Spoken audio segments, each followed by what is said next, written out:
Hello, everybody. Wave 3 meteorologist Brian Good here on this Sunday night, talking about storm talk and in some cases, heavy rain talk. We could use some rain in the area. We're down about 2 inches right now when it comes to our yearly total. Nothing drastic, but this time of the year, I mean, rainfall is crucial. I mean, that sets the stage really for how, summertime can go for us if we go into those hot, dry days for a while. And if we don't have a good base or a good surplus really to build on, that could be a problematic, certainly for the farmers out there. Although, really, in the summertime, it's more about getting rain often, more so than how you stand for the year on amounts. You need rain every few days to really keep the crops going there. But anyway, we'll talk about the rain coming our way. But I think everybody's happy about the warmer weather. And yes, there are models out there that are saying that there will be snow down the road. I am not going with that idea right now. I'm going still with a chance for some colder weather. But I think that we're mainly looking at warmer and stormier. Let's break it down. All right, I'll start you off with temperatures outside. It's 55 degrees, and a Mesonet temperatures, hold on one second. Let me click them on. Hold on. Don't go anywhere. Hold on. All right, let's see if they pop in now. Sorry about that. Sometimes we have to have a little button. See, there you go. Just like magic. 55 here in Louisville, 54 at Fort Knox, and 52 right now in E-Town. It is going to drop pretty fast tonight. We've got some dry air at play. So we're going to see numbers down into the 30s later on tonight. Now, the cloud cover has been trying to increase. These are high, level clouds here. These are cirrus that are streaming in. Anytime you see this, it means a storm system is developing to the west, and it usually means rain is on the way. And these could actually create a halo around the moon, but we have a new moon right now, so you won't see any halo around the moon anytime soon. But even around the sun, sometimes you can get a little bit of a halo that'll form as these move on by the area. But they'll move in later tonight, especially tomorrow. There'll be some high thin clouds streaming overhead.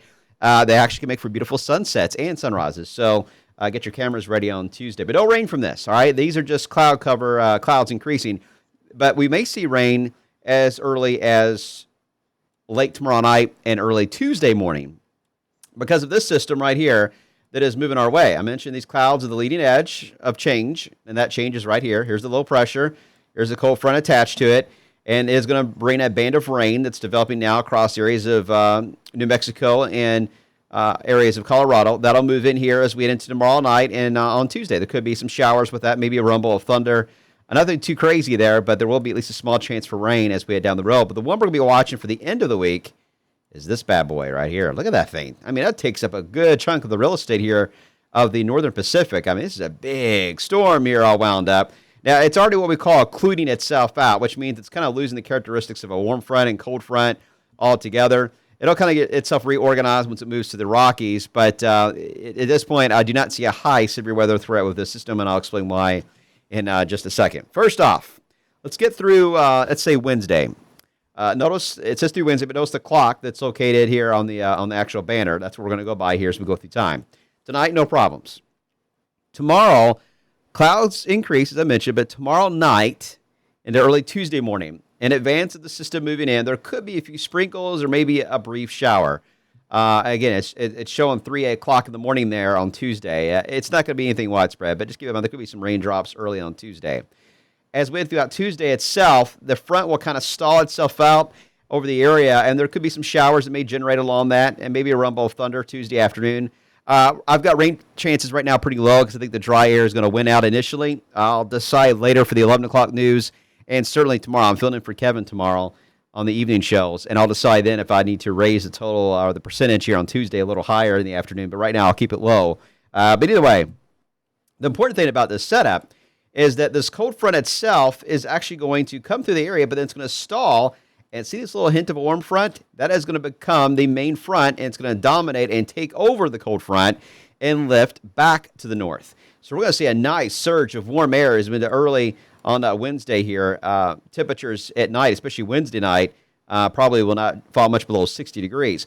Now, what's important about the warm front boundary here is where's it going to push north on Wednesday? Because the more north it goes, that'll be the train track for the thunderstorms to kind of follow along that into the afternoon hours on Wednesday. And the models, a majority of them, have been trending to take the warm front itself north of Louisville into areas of central Indiana and Ohio. So those of you in our northern counties have a better chance to get wet than our southern counties. And that's got a few showers.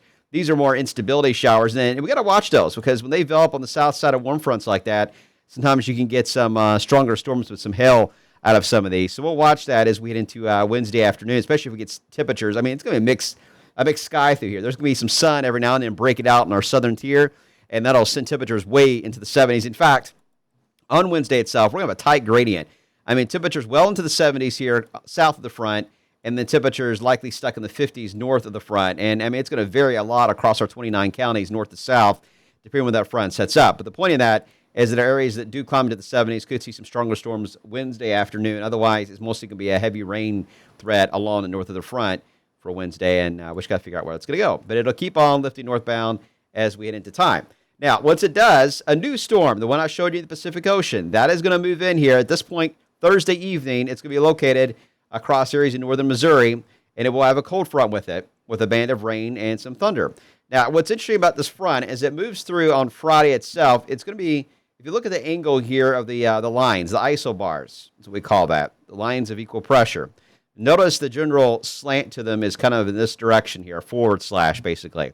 We call that a positive tilt when it comes to areas of low pressure, or a positive tilt to the trough itself. That actually can produce high winds sometimes when it comes to severe weather, but as far as tornadic weather, especially, it actually is against that. A negative or a positive tilt prevents a major severe weather event for the area, and that's good as we into Friday. So there could be some gusty winds with some storms, and I wouldn't rule out a warning or two that could come out because of that. But as far as anything crazy as a severe weather outbreak, if we saw the issue more wrapped up, like the low pressure was centered here in central Missouri, and we have this crazy front coming through, and everything was bending backward, then that would lead to a high concern for severe weather on Friday. But right now, I do not see that happening. But there will be some rain and some thunder and a strong storm or two, and then we cool things down as we head into Saturday itself. Now, this system is going to have a lot of rain with it. This is the rain total for one of the models all through these events, starting with the chance of rain as early as Tuesday morning all the way through Saturday morning. This is the grand finale of totals. Remember, we're down 2 inches right now here in Louisville, so this would really take care of that deficit quite a bit. But we don't want it all at once, so we got to watch out for maybe some flash flooding, especially in Indiana, on that warm front as we head into Wednesday and Thursday there. We'll keep an eye on that once we get a little closer. Now, once we get into Thunder Week, this pattern of we warm up, you get a storm, rain, heavy rain, thunder, a storm passes, you cool down, get some chilly air. This pattern of that cycle is going to continue about every 3 to 5 days. And I see it happening all the way through, probably at least through Derby Day. So that means that we're going to be in this constant cycle of warm-ups, cool-downs, and then heavy rain and thunderstorms. And every now and then, we may not get as lucky as we're going to be this week, and there could be some stronger storms to face. And I still wouldn't rule out the idea that some very chilly rain and maybe a snowflake or two could mix in some of these on the backside. We still got plenty of cold air to talk about that's supplying these storms as they track across the country. So this up and down drastic pattern is going to continue for a while. As far as thunder over Louisville goes, it's too early to pinpoint because we can see thunder on the charts. We know the date, April 12th, but we can't tell if it's going to be one of those periods of the warm-up, the part where you get the heavy rain, or the part where you're chilly.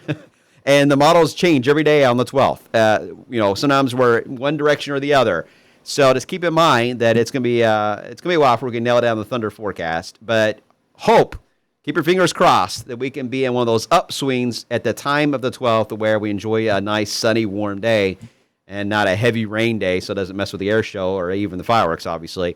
Chilly day, I think everybody will be okay with. We can handle chilly and sunny weather. I think we can all dress warmly and we can deal with it. We can definitely deal with warm and sunny, but we do not want a rainy, heavy rain day.